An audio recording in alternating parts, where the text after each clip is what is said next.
നമസ്കാരം. CPM പഴയ CPM അല്ല, കോൺഗ്രസ് പഴയ കോൺഗ്രസും അല്ല.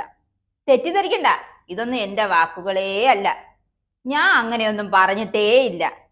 പിന്നെ പറഞ്ഞത് ആരാണെന്നല്ലേ? സ്വന്തം പ്രതിപക്ഷ നേതാവ് VD സതീശൻ. അദ്ദേഹത്തിന്റെ വാക്കുകളൊന്ന് കേട്ടാലോ? പഴയ CPM ആണെങ്കിൽ ഇതാണോ? പഴയ CPM ആണെങ്കിൽ ഇങ്ങനെയാണോ? മിണ്ടാൻ പറ്റുന്നില്ല. അയാൾ ചെയ്തത് ശരിയാണ്, ഇയാൾ ചെയ്തത് ശരിയാണ്, മറ്റത് അന്വേഷിക്കാം, മറിച്ചത് അന്വേഷിക്കാം എന്നല്ലാതെ നോ, ഇത് ശരിയല്ല, ഈ പറയുന്നത് ശരിയല്ല, ഇത് അവാസ്തവമാണ്, ഇത് തെറ്റാണ്, സത്യവുമായി പുലബന്ധം പോലും ഇല്ലാത്തതാണ്, അടിസ്ഥാനരഹിതമാണ് എന്നൊന്നും പറയാൻ പറ്റുന്നില്ലല്ലോ. അതാണ് ജീർണതയുടെ ഏറ്റവും വലിയ അടയാളം.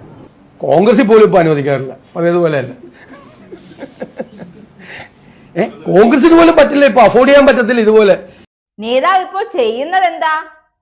കോൺഗ്രസിന്റെ ചെലവിൽ BJPക്ക് കഴിയുന്നിടത്തോളം പ്രചരണം നടത്തുക.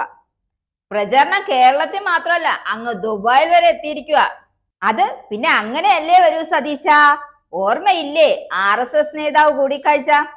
BJP തൃശ്ശൂരിൽ സുരേഷ് ഗോപിയിലൂടെ അക്കൗണ്ട് തുറന്നപ്പോ ഇനി ബാക്കിയുള്ള സ്ഥലങ്ങളിൽ എങ്ങനെ BJPക്ക് അക്കൗണ്ട് തുറക്കാം, അതിനായി എന്തൊക്കെ ചെയ്യാം, ആ ഉത്തരവാദിത്വം സ്വയം ഏറ്റെടുത്തിരിക്കുക നമ്മുടെ പ്രതിപക്ഷ നേതാവ് സ്വന്തം സതീശൻ.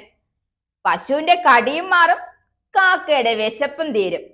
ഇതൊന്നും ഞാൻ വെറുതെ പറയുന്നതല്ല കേട്ടോ. നിങ്ങൾക്ക് സംശയം ഉണ്ടോ? ഉണ്ടെങ്കിൽ അത് തീർത്തിട്ട് മുന്നോട്ട് പോകാം. എന്താ പറയുന്നത്? എപ്പോഴും വിശ്വാസം, ദൈവം, അമ്പലം, ആചാര അനുഷ്ഠാനങ്ങൾ, ഇതൊക്കെ പറഞ്ഞുകൊണ്ട് നടക്കുന്ന ആളുകളാണ് ഉത്സവം കലക്കിയിട്ട് ജയിക്കാൻ വേണ്ടി നോക്കിയത്. എക്സ്പോസ്ഡ് ആയി ഇവർ രണ്ടുപേരും. അതാണ് യാഥാർത്ഥ്യം. അല്ല, ഞാൻ തൃശ്ശൂർ പൂരാണെന്ന് ഒരിക്കലും പറഞ്ഞിട്ടില്ല. അത് ഈ ഒരു BJP പ്രസിഡന്റ് അത് പറഞ്ഞപ്പോൾ അങ്ങനെ ആക്കിയത്. ഞാൻ എന്താ പറഞ്ഞത്? ഇവർ പോയി സംസാരിച്ചത് കേരളത്തിൽ BJPയുടെ അക്കൗണ്ട് തുറക്കാൻ ഞങ്ങളെ സഹായിക്കാൻ. അവരുടെ ഡ്രീമാണ് BJPയുടെ 2-3 കൊല്ലമായിട്ട് അവരതിനു വേണ്ടി വർക്ക് ചെയ്യുക. അതിന് പകരം ഞങ്ങളെ ഉപദ്രവിക്കരുത്, അതാണ് അവിടെ ചർച്ച നടത്തിയത്. തൃശ്ശൂർ പൂരമൊക്കെ പിന്നെയല്ലേ. അപ്പോ എപ്പോഴേ ആ സംശയം അങ്ങ് തീർന്നല്ലോ. പ്രതിപക്ഷ നേതൃസ്ഥാനത്ത് ഇരുന്ന് നല്ല യമണ്ടം പോപ്പുലാരിറ്റിയാ BJPക്ക് കൊടുത്തിട്ട് ഒടുവിൽ BJPയിലേക്ക് ചേക്കേറാനായി നിൽക്കുന്നത് ശശി തരൂരാണെന്ന് വരുത്തി തീർക്കലും. സംഭവം എന്തായാലും ആകെ കാവി കളറാവുകയാണ് സതീശൻ നേതാവ്. അപ്പൊ ഇന്നത്തേക്ക് പോവാ.